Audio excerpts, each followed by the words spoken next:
Fala, gurizada fidedigno, tudo bem com vocês? Eu sou Benhur Silva e hoje faremos aqui a análise do quarto episódio da segunda temporada de The Boys.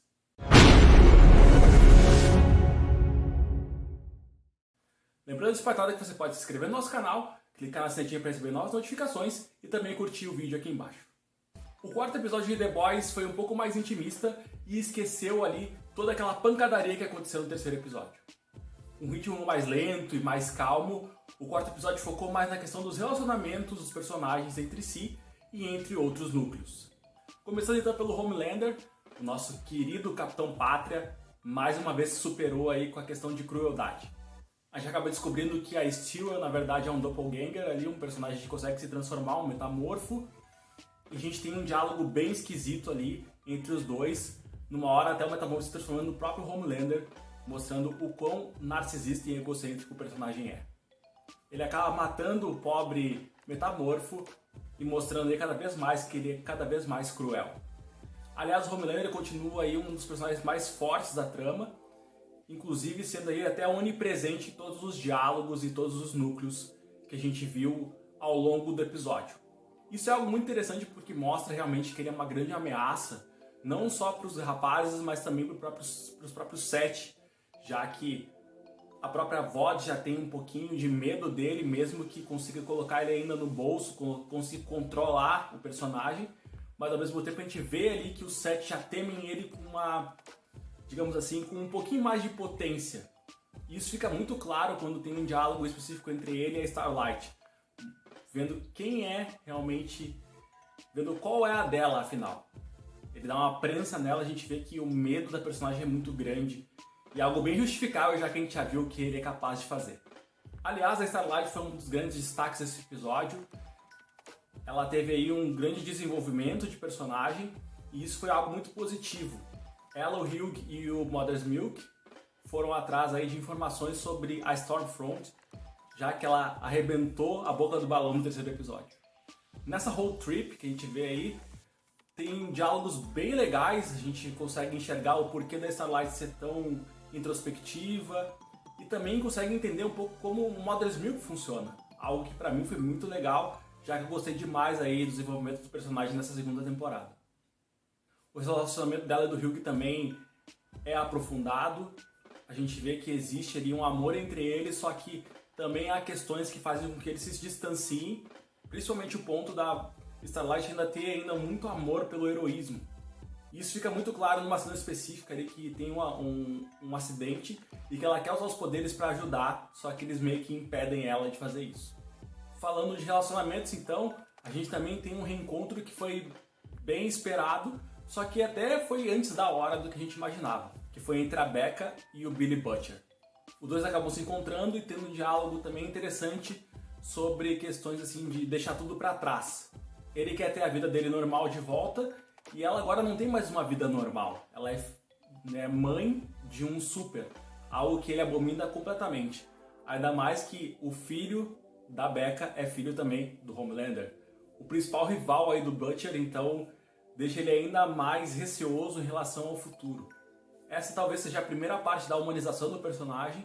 Ela vai ocorrer ainda mais depois em alguns outros episódios, que a gente vai conversar depois, mas é bem interessante. E aprofundando mais ainda a questão dos relacionamentos, num dos arcos que pra mim não funcionou legal nessa temporada, é o arco aí do Profundo, do Dee, que tá agora tentando escolher uma futura esposa para melhorar sua reputação.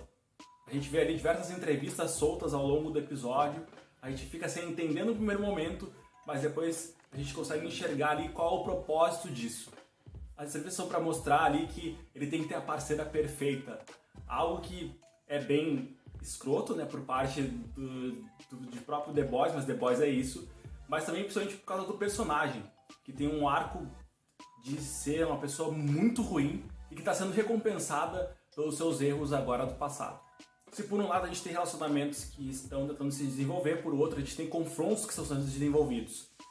O primeiro deles é com o A-Train, com o Sete, já que o personagem está sendo expulso por conta aí do seu vício do composto V, e também agora por seu problema cardíaco faz com que ele seja extremamente limitado para participar do set.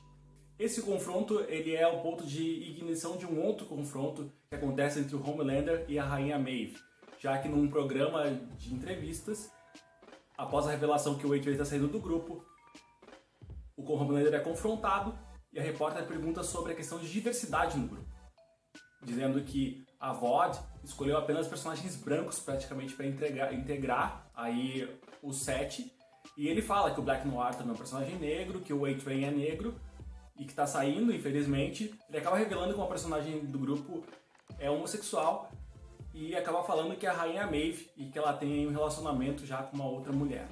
Isso é um ponto muito interessante porque a gente vê que existe aí a questão de pessoas progressistas, mas ao mesmo tempo há um certo preconceito e discriminação também com os personagens por conta dessas pessoas também.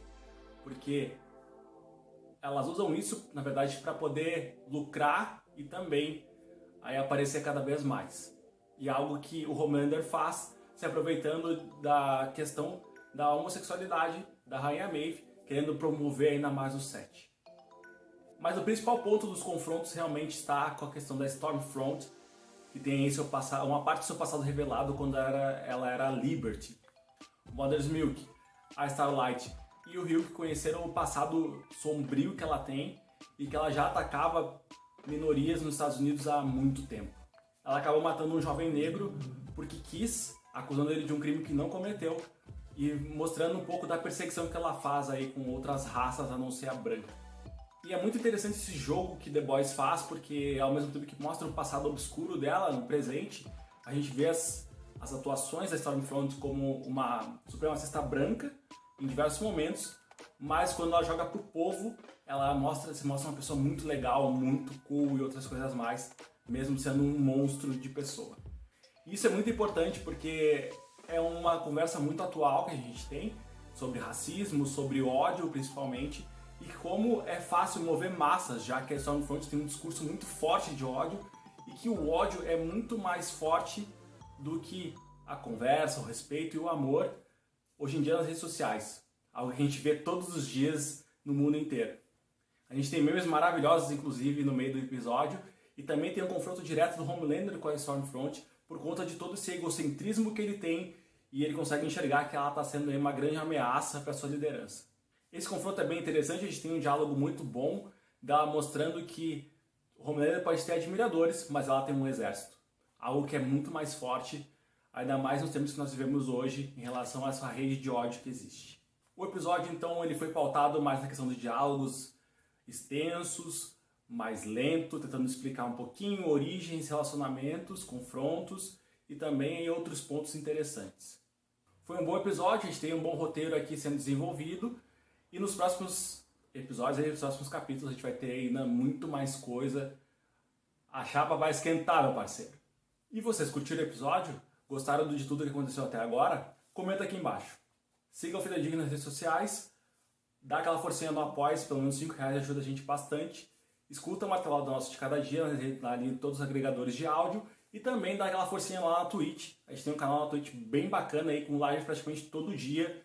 Dá aquele joinha lá, curte, se inscreve, que vai ser bem bacana a sua experiência. Um forte abraço e até a próxima.